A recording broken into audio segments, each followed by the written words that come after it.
विवाह हमारा, मैं देश के युवाओं को प्रार्थना करूं, कौन भी है ध्यान से अपने दोस्तों को बोलना, सभी को, हाँ जितने युवान लोग यहाँ पर बैठे, बुजुर्गों को तो प्रणाम।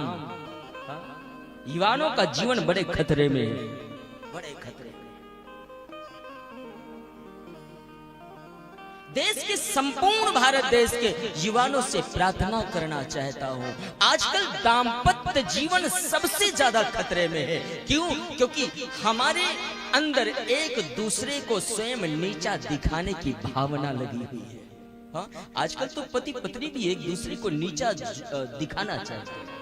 आप लोगों की बात नहीं करता, गंगानगर वालों की, बाहर वालों की बात है। हाँ? बोलो जय सिया राम। एक बार जोर से बोलना पड़ेगा। एक बार महाराज, एक बार पति पत्नी कहीं चले जा रहे थे रास्ते से, और एक सामने पेड़ में बंदर बैठा था। पति ने पत्नी से कहा, बोले देख तेरा रिश्तेदार बैठा है। और जैसे ही कहा पत्नी को तेरा रिश्तेदार बैठा है, पत्नी भी नहले में दहला थी साहब। उसने कहा रिश्तेदार तो है, लेकिन ये ससुराल पक्ष वाला है, मायके वाला नहीं। महाराज, जीवन जीने की कला मानस सिखाएगी आपको, राम कथा सिखाएगी। दाम्पत्य जीवन संभाल करके चलो मेरे भाई बहन। 36 गुण भी मिल रहे हैं, सब कुछ है। और मैं अपनी एक वेदना कह रहा हूं, हृदय की वेदना है साहब। एक दूसरे के प्रति, संपूर्ण देश के पति पत्नी को चाहिए एक दूसरे के प्रति सम्मान और प्रेम भरा जीवन होना चाहिए। जरूरी नहीं है पतियों से प्रार्थना करूं, केवल सम्मान के अधिकारी आप ही नहीं हो, सबसे ज्यादा सम्मान पहले अपनी धर्म पत्नियों का करो। हाँ? ये महादेव का चरित्र सिखाएगा। हाँ? देश की जननी माताएं, देवियों से भी प्रार्थना करूं, केवल एक की प्रार्थना है, देवियों से भी प्रार्थना करूं कि अगर आप अपने घर में शांति चाहती हो तो सबसे पहले अपनी वाणी में मधुरता रखो, मधुर बोलो। छोटी छोटी बातों में उखड़ना क्यों? 36 गुण मिल गए साहब, लेकिन फिर भी एक बार एक पति पत्नी में लड़ाई हो गई। पति को कहीं जाना था प्रातःकाल। अच्छा, पति की कमजोरी क्या थी कि बेचारा सो जाए तो जब तक कोई जगाए ना तो जगता नहीं था, ये उसकी कमजोरी थी। अब सुबह की 4 बजे की उसकी जहाज थी, फ्लाइट थी। अब पति पत्नी में झगड़ा हुआ, बोलचाल बंद हो गया। हाँ?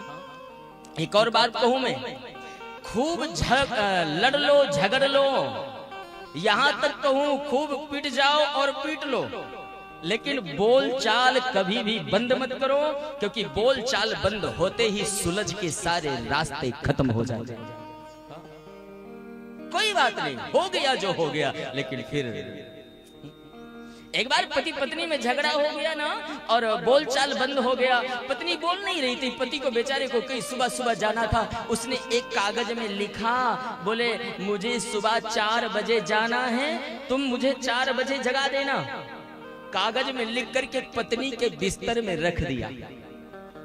पत्नी ने रात को पढ़ा, देवी जी ने भी रात में एक कागज में लिखा, 4 बज गए उठ जाओ, और जाकर उसके बिस्तर में रख दिया। हाँ? पति बेचारा 8 बजे उठा।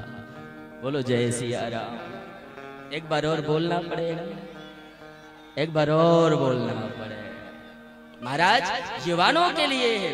पहले इतनी ज्यादा पत्रियां नहीं दिखाई जाती थी। हाँ, बुजुर्गों के मुझे लगता है क्योंकि डेट ऑफ बर्थ भी पता नहीं होगा कब हुआ, लेकिन विवाह कब हो गया, 70 वर्ष कब बीत गए पता नहीं चला। जीवन आनंदमय बीत गया। ये जीवन है साहब।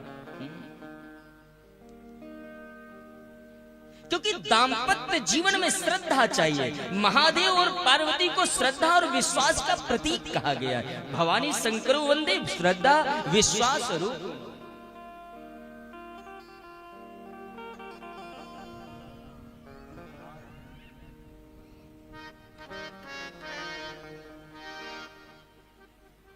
महादेव। श्रद्धा और विश्वास का मुझे एक पंक्ति बड़ी सुंदर आती है।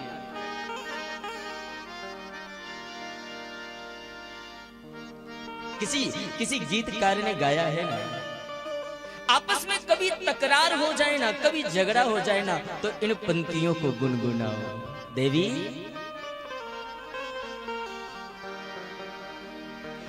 तू धार है नदिया की,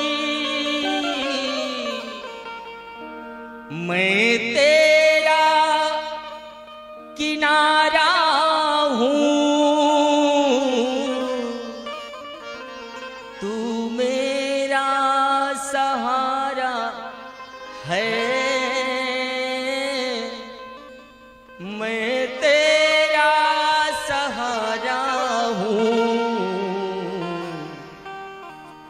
दो दिन के दो पल के जीवन से एक उम्र चुरानी है, जिंदगी और कुछ भी नहीं, तेरी मेरी कहानी है।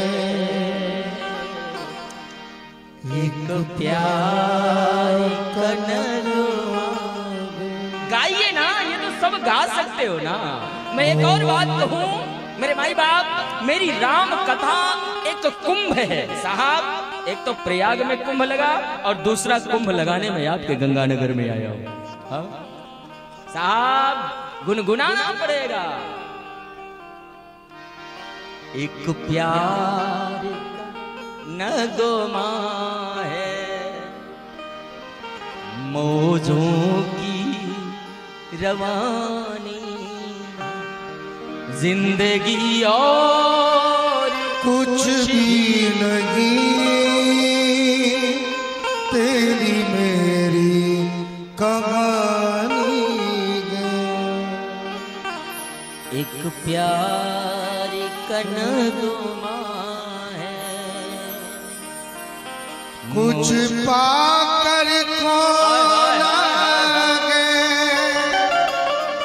कुछ खो कर पाना है, जीवन का मतलब तो आना और जाना है। दो पल के जीवन से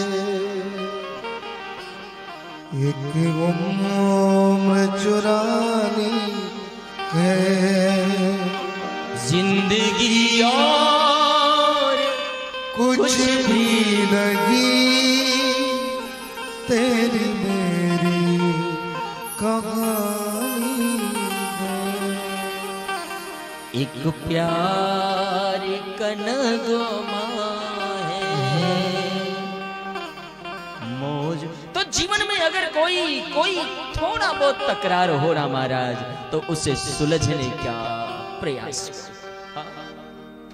श्रद्धा और विश्वास से